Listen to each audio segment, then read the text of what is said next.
First of all, the EPAC TV News welcomes everyone. Manipur की अपुन सकतम सिंह दुन लंदारकपदा central अमदी state लेंगांगना मतम चाना वरोसिन प्रोक्बं ngамदबदगी मियांगी महौसागी पुंसिद चाउन अवाब चैथिंग मयुकन लखिबा सही अनि मपुंग फजिलकदौरे लोइना मियांगी मिहुत एमएलए सिंग मरक्तगिसु थोकलिब वाथोक असि वरोसिन पुनबु होतनबु उदे अदुबु याम लेबक थिबदी सेंट्रल गवर्नमेंट की माइकेदगी वाथोक असि वरोसिन इंगतप मोंगदा पुरक्नबु होतनबगी महूत मियांगी मथक्त मिलिटरी ऑपरेशन चथरगा वरोसिन पुनबु होतनलिबसि याम लेबक थिबनी centre the BJP Narendra Modi न लुचिंग एनडीए लेंगाक लेई मणिपुर बीजेपी न लुचिंग लेंगाक लेरबसु लेबाक की अपुनबगी सक्तम थुवाइनबा लंदारखिब लालगी वरोसिन पुनबु होतनदि हाइबगी मराल सिदुना लेंगाक यावरिबा बीजेपी की एमएलए सिंग मरक्ता लुचिंग सिंदोकनबु होतनबा अमदी ओपोजिशन की माइकेदगिसु लेंगाक की थौसिलद पेंदबगी मराल कया सिबगी थवोंग सेंट्रल अमदी स्टेट की लुचिंग चथदुन लाकपदगी सेंट्रल गवर्नमेंट की पाउताक की मतुंग इना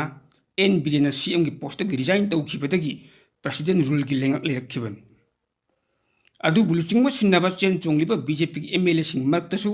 लुचिंग पांबा मसिंग याम लेबदगी लेंगाक सेम ngамदन लेरिंगी चेरक्ता गवर्नर सेक्रेटरिएट फमदुन लेंगाक वेल की थवाई पुनमक पांगबा हौग्रे मणिपुर लेंगाक सस्पेंड एनिमेशन अमदी पीआर थमदुन खुलंगाकपसिंग लेप्तना फगलक्किबा असिगी मयोक्ता मियामन खुलंगाकप फाबु यारोय अथुबुद लेंगाक मथौक तोहल्लु हाइबगी डिमांड की खुंजंगसिंग लेप्तना चंगछलक्किबदगी मियाम अमदी सिक्योरिटी फोर्स अनिगी मरक्ता मुक्नबगी थौदोकसिंगसु तोयना थोकबा हौरी स्टेट असिगी पीआर लेंगाकना खुलंगाकपसिंग फाबगी थबक चथक्लिबा असिगी मतंगदा एमपी निंगथौले सेंब सनाजावबना खुलंगाकपसिंग एंटी इंडिया नत्ते एंटी नेशनल सुनत्ते मखोइना चोंथोरक्लिबा असि लेंगाक अमदी security असोइब लेबदगी मरमदम कन्ननब चोंथोरक्खिबनी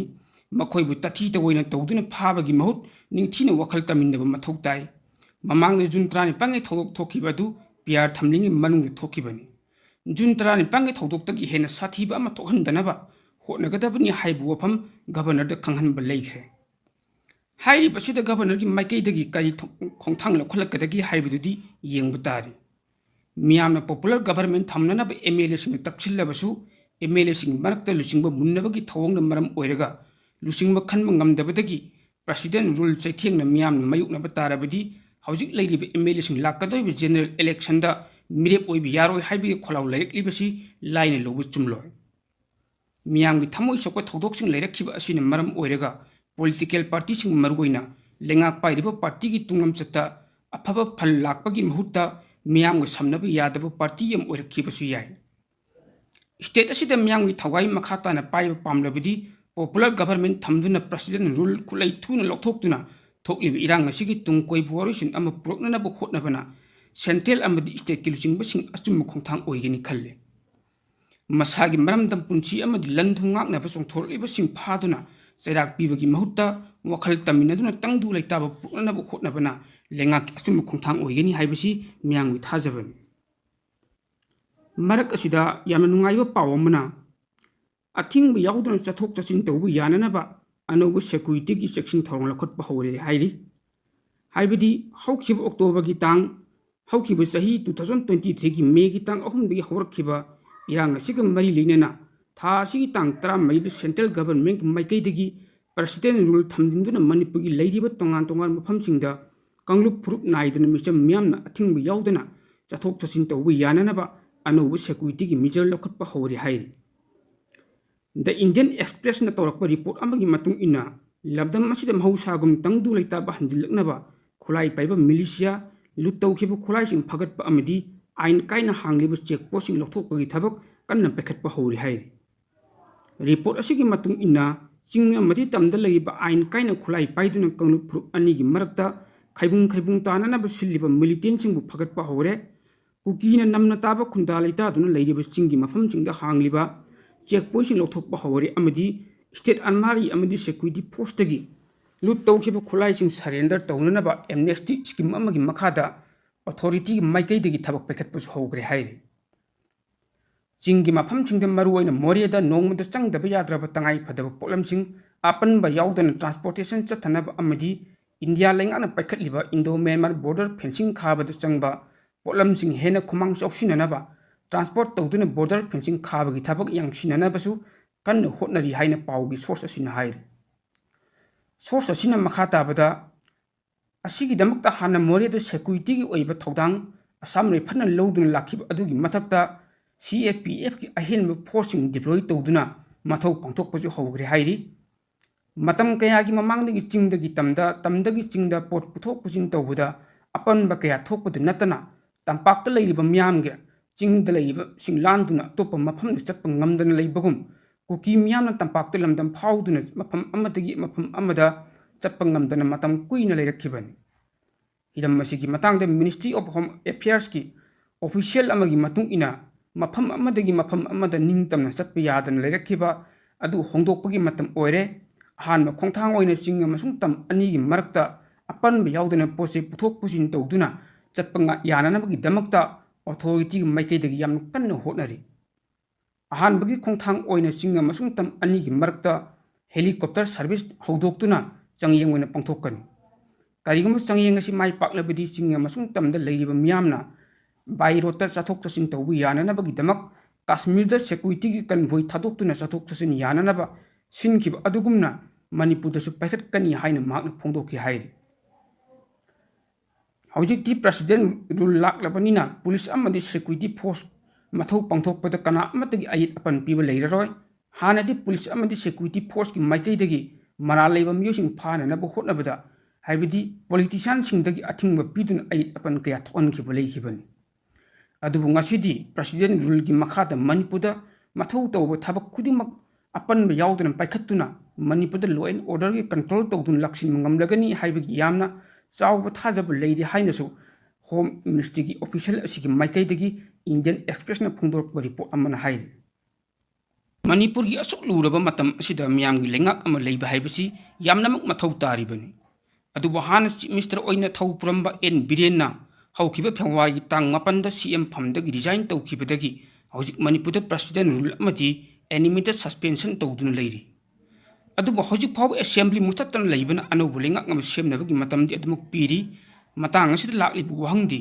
miyamgi mihun oiriba MLA singna mama lebak Manipur amadi lebak miyambu thamoi sengna nungsiba tarabidi amatta oina punchinduna anobu lengak ngam sempham thoktabra haibisin hojik phawbada BJP ki MLA sing amadi BJP da saugatlam atopa political party ki MLA sing amatta oina punchinduna Manipurda miyamgi lengak ngam sem ngamdana leibasi yamna chumdaba thong oiriba thong asina takpadi miyamgi mihun oiriba MLA sing marakta matam kuina amaga nungsinadana krak yengsinaduna luchingbu oinabagi lalong semduna leiri haibasi takpani haibi yai madu natrabadi nahalna MLA sing amat oina punchinduna anobu luchingba ama khallaga wasak lawduna Manipurda miyamgi lengak ama leihannabu hotnaramgadabani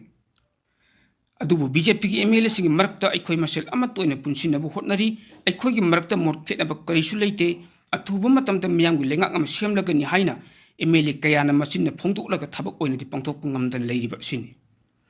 aduna miyamgi mihun oiriba MLA singna Manipur miyamda oidabu wangangbasi makhatana aduma chatharibasi yamna leibak thibani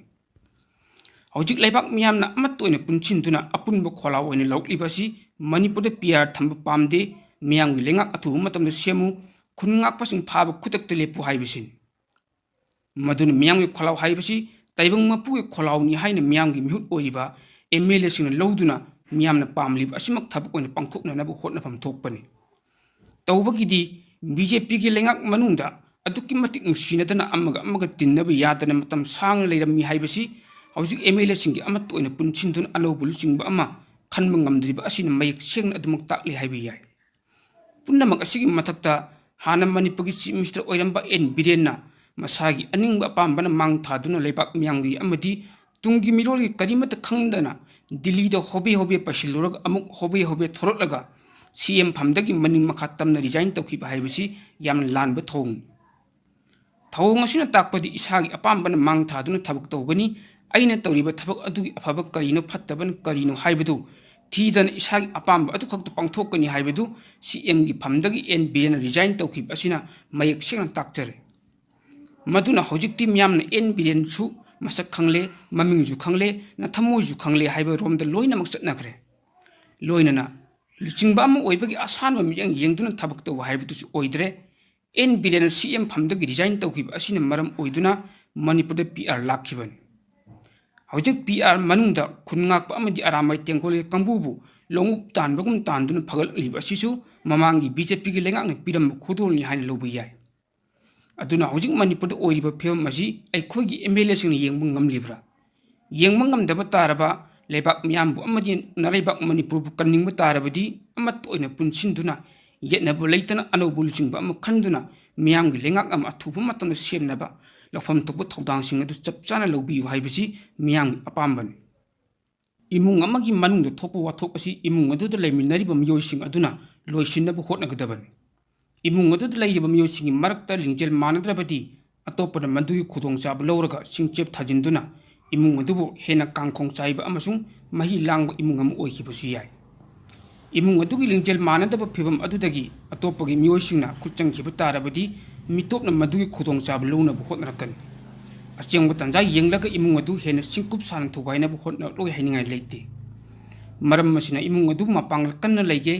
ꯃꯤꯅ ꯏꯀꯥꯏ ꯈꯨꯝꯅꯕ ꯏꯃꯨꯡ ꯑꯃ ꯑꯣꯏꯍꯟꯒꯦ ꯍꯥꯏꯕ ꯇꯥꯔꯕꯗꯤ ꯏꯃꯨꯡ ꯑꯗꯨꯗ ꯂꯩꯃꯤꯟꯅꯔꯤꯕ ꯃꯤꯄꯨꯝ ꯈꯨꯗꯤꯡꯃꯛ ꯅꯨꯡꯁꯤ ꯆꯥꯟꯅꯅ ꯄꯨꯛꯆꯦꯜ ꯈꯣꯏꯖꯦꯜ ꯇꯤꯟꯅꯅ ꯂꯩꯃꯤꯟꯅꯕ ꯑꯃꯅ ꯑꯃꯕꯨ ꯏꯀꯥꯏ ꯈꯨꯝꯅꯕ ꯊꯥꯖꯅꯕ ꯃꯊꯧ ꯇꯥꯒꯅꯤ ꯏꯃꯨꯡ ꯑꯃꯠꯇꯒꯤ ꯃꯆꯤꯜ ꯃꯅꯥꯎꯁꯤꯡꯒꯤ ꯃꯔꯛꯇ ꯑꯃꯒ ꯏꯀꯥꯏ ꯈꯨꯝꯅꯗ꯭ꯔꯕ ꯑꯃꯅ ꯍꯥꯏꯕꯗ ꯑꯃꯅ ꯇꯥꯗ꯭ꯔꯕꯗꯤ ꯏꯃꯨꯡ ꯑꯗꯨꯗ ꯑꯇꯣꯞꯄꯅ ꯈꯨꯗꯣꯡꯆꯥꯕ ꯂꯧꯔꯒ ꯁꯤꯡꯆꯦꯞ ꯊꯥꯅꯕ ꯍꯣꯠꯅꯔꯛꯄ ꯍꯥꯏꯕꯁꯤ ꯃꯁꯥꯅ ꯇꯥꯕꯅꯤ ꯃꯅꯤꯄꯨꯔꯗ ꯍꯧꯖꯤꯛ ꯑꯣꯏꯔꯤꯕ ꯄꯣꯂꯤꯇꯤꯀꯦꯜ ꯏꯔꯥꯡ ꯑꯁꯤꯗ ꯌꯦꯡꯕ ꯇꯥꯔꯕꯁꯨ ꯑꯗꯨ ꯃꯉꯥꯏ ꯂꯩꯉꯥꯛ ꯄꯥꯏꯃꯤꯟꯅꯔꯤꯕ ꯃꯤꯅꯤꯁꯇꯔ MLAꯁꯤꯡꯒꯤ ꯃꯔꯛꯇ ꯑꯃꯒ ꯅꯨꯡꯁꯤꯅꯗ꯭ꯔꯕ ꯑꯃꯅ ꯇꯧꯕꯗ ꯑꯃꯅ ꯊꯥꯖꯅꯗ꯭ꯔꯕ ꯑꯃꯅ ꯍꯥꯏꯕ ꯋꯥ ꯑꯃꯅ ꯇꯥꯗ꯭ꯔꯕꯗꯤ ꯂꯩꯉꯥꯛ ꯑꯗꯨ ꯃꯔꯥ ꯆꯦꯠꯄ ꯂꯩꯉꯥꯛ ꯑꯣꯏꯔꯣꯏ ꯃꯗꯨꯅ ꯃꯔꯝ ꯑꯣꯏꯔꯒ ꯂꯩꯉꯥꯛ ꯃꯅꯨꯡꯗ ꯉꯥꯏꯍꯥꯛ ꯂꯩꯇꯅ ꯆꯧꯀꯤ ꯃꯈꯣꯡ ꯅꯣꯝꯒꯅꯤ ꯃꯗꯨꯒꯤ ꯈꯨꯗꯣꯡꯆꯥꯕ ꯁꯦꯟꯇꯔꯗ ꯂꯩꯉꯥꯛ ꯄꯥꯏꯔꯤꯕꯁꯤꯡꯅ ꯂꯧꯅꯕ ꯍꯣꯠꯅꯔꯛꯀꯅꯤ ꯁ꯭ꯇꯦꯠ ꯑꯃꯗ ꯂꯩꯉꯥꯛ ꯄꯥꯏꯔꯤꯕ ꯄꯥꯔꯇꯤ ꯑꯗꯨꯒ ꯁꯦꯟꯇꯔꯗ ꯂꯩꯉꯥꯛ ꯄꯥꯏꯔꯤꯕ ꯄꯥꯔꯇꯤ ꯑꯗꯨꯒ ꯃꯥꯟꯅꯕ ꯌꯥꯏ ꯃꯥꯟꯅꯈꯤꯗꯕꯁꯨ ꯌꯥꯏ ꯑꯗꯨꯕꯨ ꯄꯥꯔꯇꯤ ꯃꯥꯟꯅꯔꯕꯗꯤ ꯈꯔ ꯌꯦꯡꯊꯣꯛ ꯌꯦꯡꯁꯤꯟ ꯇꯧꯔꯛꯄꯁꯨ ꯌꯥꯏ ꯍꯥꯏꯅ ꯃꯤꯌꯥꯝꯅ ꯊꯥꯖꯅꯕ ꯑꯃꯒꯤ ꯊꯝꯅꯕꯒꯤ ꯋꯥꯅꯤ